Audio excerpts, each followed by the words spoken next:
Okay, so what if I told you that the dating app you're swiping on right now has a secret history? I mean, a story that doesn't start with code or Silicon Valley, but with cowboys, catalogs, and the American frontier. Yep. Today, we are digging into the surprisingly old idea, like 150 years old, that powers the way we all find love today. So let's get right into it. I know, it sounds a little nuts, right? But the fundamental idea behind, say, Tinder or Bumble, it's not new at all. In fact, its roots go way back, over 150 years, long before anyone had even dreamed of the internet. We're talking about the time of westward expansion. And the whole thing, believe it or not, revolves around one single, pretty controversial term that you've definitely heard before, the mail order bride. Okay, so when you hear that term mail order bride, it probably brings up a very specific and, let's be honest, probably negative image in your head. I get it. But for what we're doing here, let's try to set those stereotypes aside for a minute and just look at it for what it was, a system. At its core, it was basically a marketplace for finding a partner across huge distances. And you know what? Understanding that old system is the absolute key to understanding the app that's on your phone right now. So, let's rewind. Our story doesn't start with the internet. It starts with the railroad, the telegraph, and a place where men dramatically outnumbered women. The American West back in the 19th century. So picture this. Men are heading west in droves during the expansion.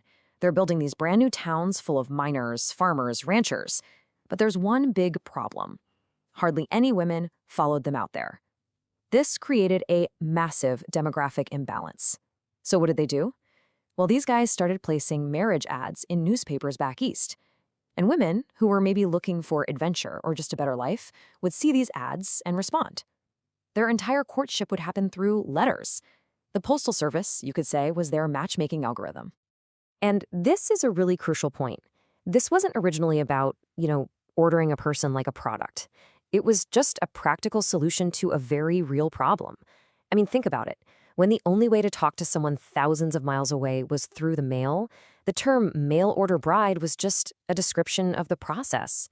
It was basically the 19th century version of long-distance dating.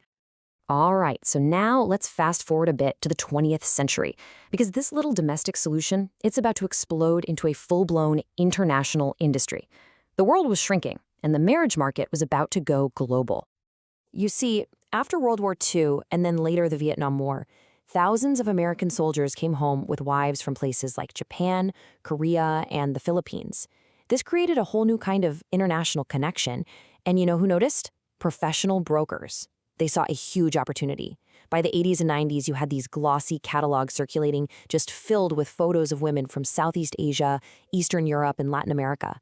And the motivations were pretty clear. For many of these women, it was a shot at economic stability. For the men, it was a way to find a partner. And let's be clear, this was big business. We're talking serious money. By the 1990s, if you wanted a successful match through one of these high-end agencies, it could cost you upwards of $10,000. This was the absolute peak of the catalog-based love economy. So the big question is, who were the men paying these kinds of fees? Well, the breakdown of who these clients were kind of challenges the easy stereotypes. A huge chunk, about 40%, were men from rural and small towns, often middle-aged and divorced, where the local dating pool was just tiny. Then you had military guys who were used to being stationed abroad, and you also had men who were, more socially introverted and just found the whole traditional dating scene really difficult. For all kinds of different reasons, they all felt a little left out of their local marriage market. Okay, but, and this is incredibly important, this was not some simple, happy love story for everyone involved. Not at all. This system had a really dark, deeply problematic side, and it drew a ton of criticism for some very, very good reasons. Really, at the heart of it all, the biggest critique was about commodification. You had women being presented in lists, basically reduced to a photo and a few stats, waiting to be chosen by men from thousands of miles away. I mean, that dynamic just strips away a person's agency and creates this incredibly uneven power balance right from the very start. And the risks here? They were severe. This industry was barely regulated, which made it a perfect breeding ground for exploitation and even human trafficking. Think about it. Women would arrive in a new country, often totally isolated by language and culture. This made them incredibly vulnerable to things like domestic violence. And on top of all that, you had fraud from the agencies and from individuals. It's just clear this was a really dangerous market to be in.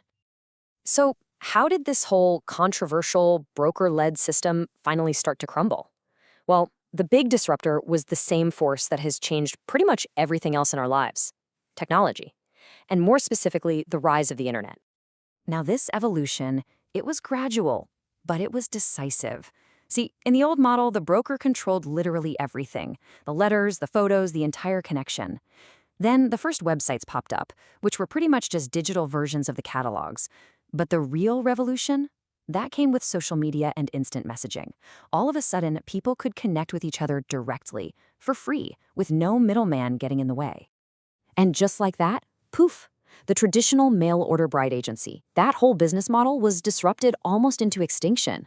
I mean, why would you pay a broker $10,000 when you could just hop on Skype or WhatsApp and talk to someone on the other side of the world for free? The power had completely shifted. Okay, so this brings us to our final section, and this is where we connect all this history directly to that phone that's probably in your pocket right now. Because here's the thing, while the method changed completely, the underlying market structure, it didn't just vanish, it evolved. This table right here just makes the connection so clear. Just look at the parallels. The agent used to be a broker, now it's you. The medium went from a paper catalog to a digital app. The cost? It absolutely plummeted. But that core function, creating a searchable, filterable marketplace of potential partners, that is exactly the same. And really, this is the central idea of this whole explainer. Today's dating apps are basically the democratized version of that old mail order system. They took the power away from the brokers and put it directly into our hands. Now you're the one who creates the profile. You're the one setting the search filters. You are the agent of your own romantic destiny.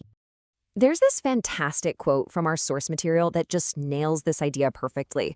It says, "The system didn't disappear, it just underwent a structural reincarnation." I love that. It wasn't destroyed, right? It was just reborn in a new digital form. The market for love and connection is still here. It just has a whole new set of rules and tools. And what this shows us is that in today's love economy, the currencies we use have totally changed. It's not about paying a huge agency fee anymore. Nope. Today, success is all about how well you present yourself visually. It's about your personal brand, your cultural capital, things like your education, your taste in music, even the way you speak. These are the new assets we all use to compete for a match. So let's just end on this thought. The next time you find yourself carefully curating your dating profile, picking out the absolute perfect photos, trying to craft that witty bio, just take a second and remember, you're participating in a marketplace, one with a long, complicated, and honestly, fascinating history. The tools have changed, for sure, but the game, in so many ways, it's still the same. So the real question is, what currency are you using today?